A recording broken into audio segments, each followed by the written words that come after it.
this. It'll make it clearer, I think.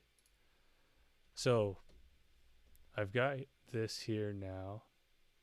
And if I'm doing this from scratch and I do it right the first time, I've got my API thing working. I'm running it on page load.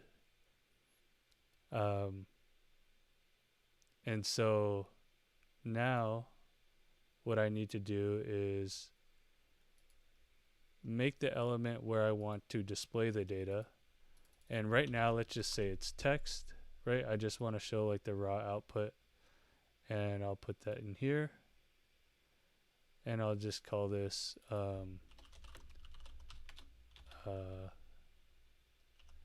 GQL, GraphQL response text. And then I actually don't need to do this data part, right? So now I have a place to put my data. I'll go back to my flows. We'll go to fetch data. I'll add an action after I get that.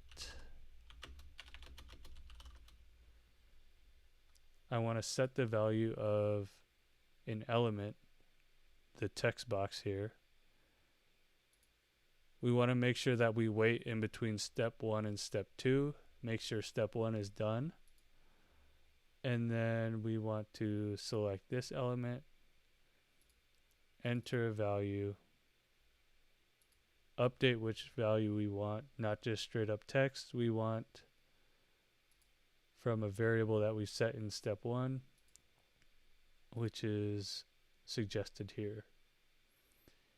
And now that works to display data, right? So this is our raw response, everything. And what Mark was saying was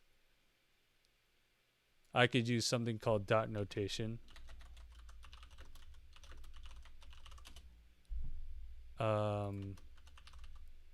I always look up free code camp too, because it's how I learned how to code, and I think it's a lot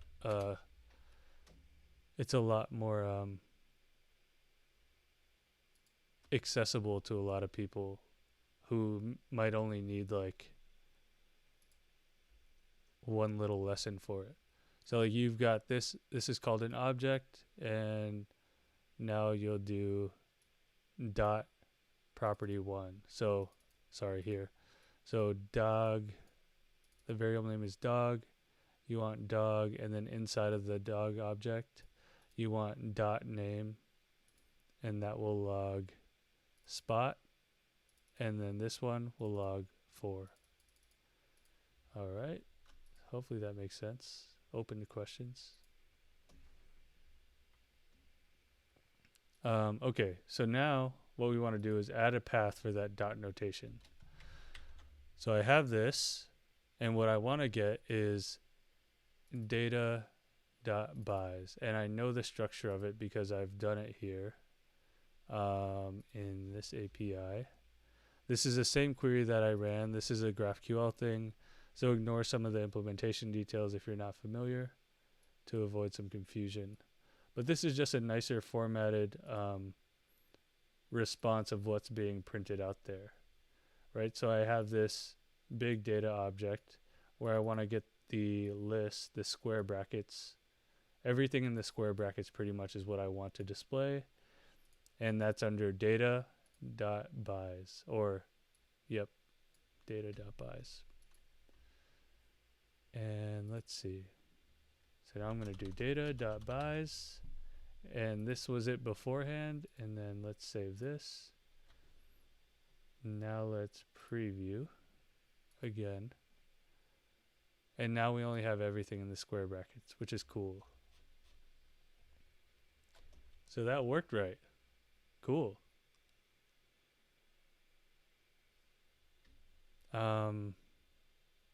That's nice. So that helps me with a lot of things that I need to do. I want to check this endpoint again and see if I could add, if I could just straight up copy and paste it, because that would be cool. can I just copy and paste this whole thing in, where's my tab? In Bildr, and see if it works. And the reason why I tried that after is so I could see if it works. This is great, guys. So the reason why I like this here is because one of the best things about GraphQL is that I could just explore the data from here, from like a point and click thing, right? So I could just see, if you're new to my database, right, a GraphQL API lets you see the structure of it, and you could just click around with what you want. You see that I have buys. You could do, this is from Hasura. You could aggregate like, oh, I want to get an aggregate of all the buys, all the records, the rows in the buy table pretty much, right? So this is from Hasura. So I have 6,551 in total buys, right? And excuse me. The thing that I like here is that I could explore it in Hasura. I could just straight up copy and paste what works here. Let's say I just need the count. I could go here and then go back to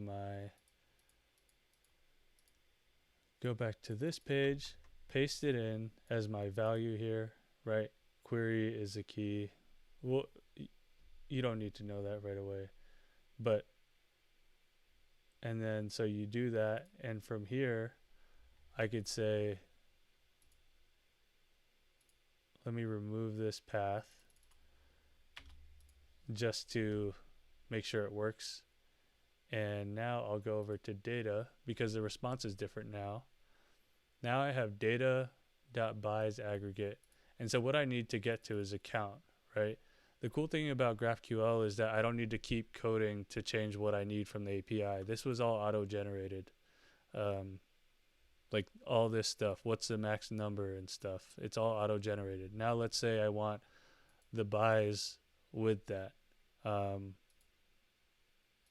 So I could do chat ID bot, and let's say I only want 10, right? Just do 5, just so we're not flooding it. So now this is pretty cool. I could say I want both of these things. So like I have, that's all without like really any extra code. This was not, well, I don't consider this code, but that was without any extra code. But let's just say I want count. So I copied and pasted this already into my query, and now I need to change my path. Data.buys aggregate.count. I know it's a mouthful, but data.aggregate.count. I think that was it. So now this should just give me the count. Oh. Data.buys aggregate.count.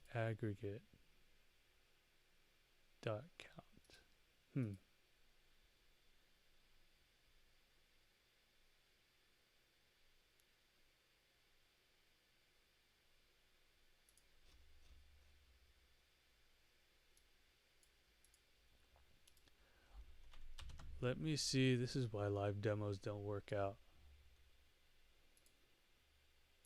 Let me see if it's still getting it successfully. We've got HTTP call.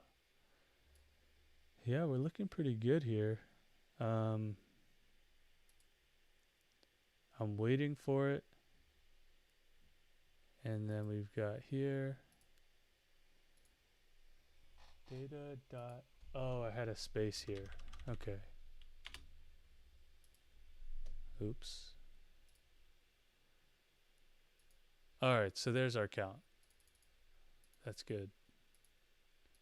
So we got our count. All